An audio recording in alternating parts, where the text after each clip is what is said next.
391 миллион сом. 391 миллион сом. Элестетиңиздер. Бишкек мэриясы. Мен турган азыр Рыскулов көчөсү, Кучик көчөсү менен кесилишет. Ушул жактан баштап Достук айылына чейин өзүңүздөр эсептеңиздер канча километр болот. Ошол жакка чейин 391 миллион сомго тосмо орнотот экен. Забор. Мен артында турган заборду билесиздер, Жибек жолу анан Кучик көчөсүнүн кайсы жеринде бар ушундай заборлор.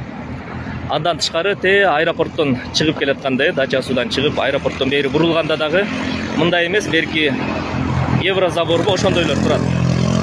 Булар мурда орнотулган. Эми Бишкек мэриясы мамлекеттик сатып алуулар порталына атайын тендер жарыялаптыр. 391 миллион сомго ушундай, жок мындай эмес, забор курулат экен. Кандай забор экенин ошону мэриядан сурайын деп жатам да. Ал заборду биз эмне кылабыз?